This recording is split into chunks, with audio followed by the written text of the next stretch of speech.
Magandang araw po sa inyo lahat. It's po inyong lingkod, si Freddy, in YouTube, at Pilipino sa America Vlog YouTube. Ulitin ko po, at Pilipino sa America Vlog YouTube. Kung hindi pa kayo nakapag-subscribe, just press the red button below and you will be connected and subscribe to my channel, and it's all free. And I will appreciate it so much, okay?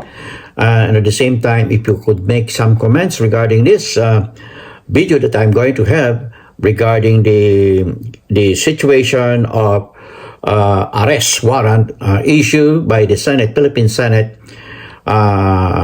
headed by its Senate President, okay, Senator Zubiri, okay, arrest warrant signed by Senator Zubiri, and it will be issued now, and the PNP in Davao City is just waiting for the receipt of that warrant of arrest. And at the same time, ito pong si Pastor Apollo Kibuloy ay meron ding arrest warrant from the United States via this FBI and international police. Kaya naghahabol ang puntong dalawa, and extradition treaty will be imposed on Apollo Kibuloy regarding this matter. Okay, regarding the same offense, sex trafficking and child abuse. Child rape din po. Yan. Ang kaso po ni Kibuloy ay halos parehas lang dito sa Amerika at dyan sa Pilipinas. Ito pa ang facts. The allegation versus Apollo Kibuloy surfaced publicly way back in 2021 when a federal grand jury there in Los Angeles, California, as part of a 42-count indictment, charged Kibuloy on suspicion of orchestrating a sex trafficking operation that coerced girls as young as 12. Just imagine, 12 years old, to have sex with him or risk eternal damnation. Makikita nyo, 12 years old pa lang dito sa Amerika ay iniikayat na makipag-sex kay Pastor Apollo Kibuloy. Ito ay sinabi niya na sa mga pronouncement na siya raw ay nahabol ng mga babae. Kaya pag hindi ka sumangayon, ikaw ay magkakaroon ng eternal damnation from above.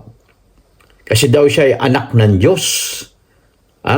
Kaya yung mga edukadong senador dyan, Cynthia Villar, nakakaya ka naman. Senator, ito, wala namang alam to Robin Hood Padilla, hindi mo maka-English yung senador na yan, inahamon ko ng debate sa English, hindi man nanalo sa akin yan Hindi man nanalo sa akin yan. Si Senator Robin Hood Padilla, hindi man nanalo sa akin yan. At si Senator Amy Marcos ay prostrated lawyer, hindi pa, nakagraduate lang ng law pero hindi naging lawyer. At ako'y nagtataka kung bakit kinakalaban niya ang kapatid niya. Hindi maganda yan. Sa isang pamilya, nakakalabanin mo ang iyong kapatid. Okay? Kaya nga yung mga Solid North, ito'y kakandidato next year sa midterm election. Senator Amy Marcos, papayagan nyo ba? Susuportan nyo ba? Okay. Ganito po. Kaya itong si Apollo Kibuloy ay wanted na dyan sa Pilipinas, wanted pa rito sa Amerika. Kaya lumiliit na ang kanyang daigdig. At meron na siyang hinahunting na rin siya ng Interpol or International Police. At napaka na yan si Apollo Kibuloy na pinagtatanggol ng ibang mga senador. Pero nanalo pa rin, yung pinipilit ni Robin Hood Padilla ay hindi siya nakakuha ng 8 boto. Ang nakuha lang niya ay 5 boto. So, malaki pang short sa kanya, Ngayon, si Apollo Kibuloy, yung mga nakaraan, ay nag-hold ng prayer rally dyan sa Manila. That was dated March 4, 2024. At ito ay hindi, ang plano nila ay ipagtanggol si Apollo Kibuloy, pero na ito ay naging politika. At ang gusto nila ay magmarcha from Liwasong Bonifacio in Plaza Laton, Manila to Malacanang Palace in Menjola, Manila. Pero hindi nangyari yun kasi ang dami na nagsalita, nando rin nagsalita si Pangulong Rodrigo Roa Duterte, nagmura,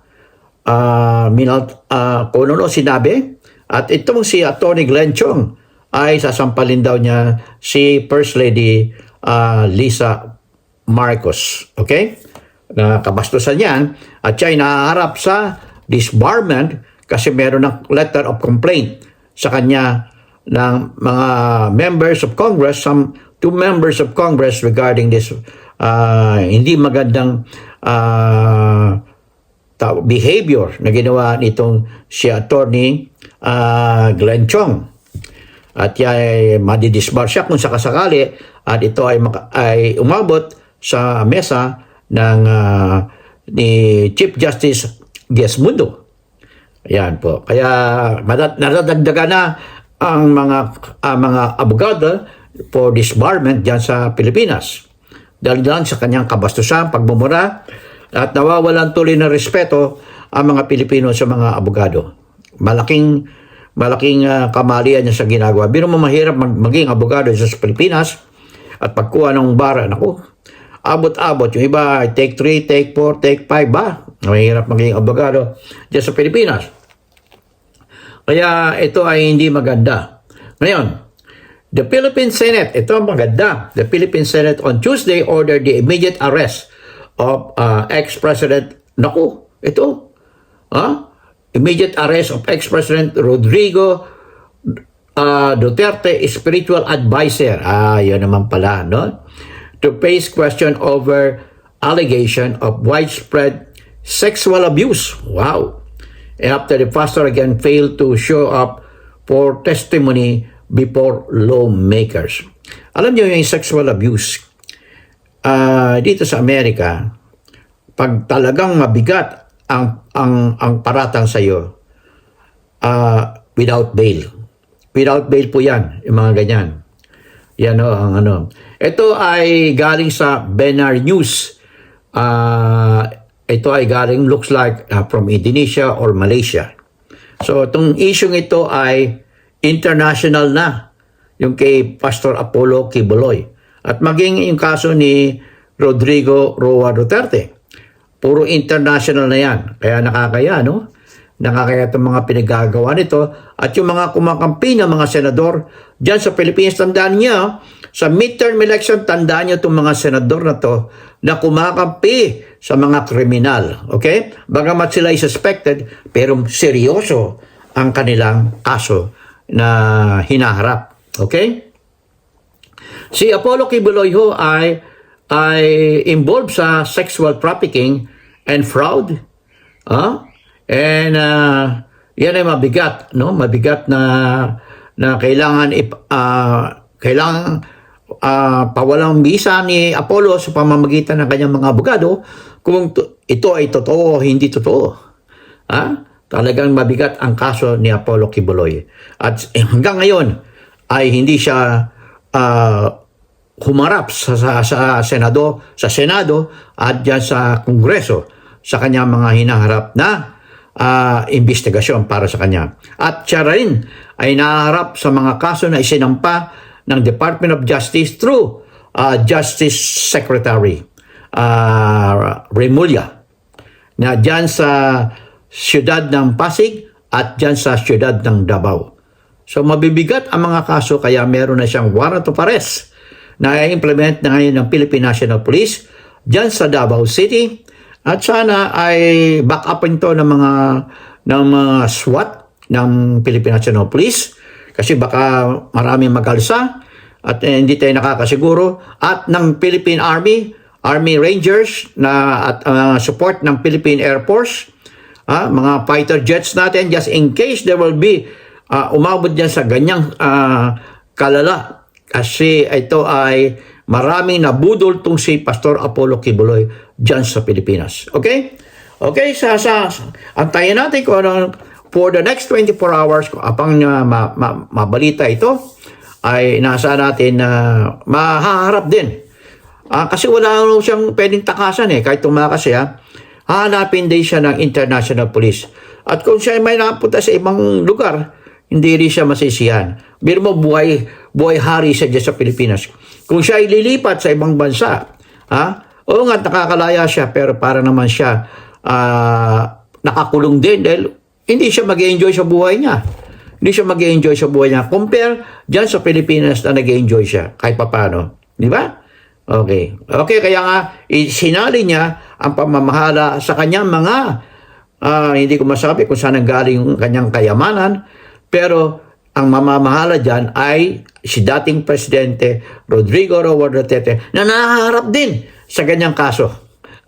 Kaya lang iba ang kaso ni Rodrigo Roa Duterte, ang 30,000 Pilipino na napatay noong nakarang war on drugs na hinahanting ngayon siya ng ICC. So, I hope that I'll see you again. In God we trust, never hold of peace. I'll see you in my next vlog.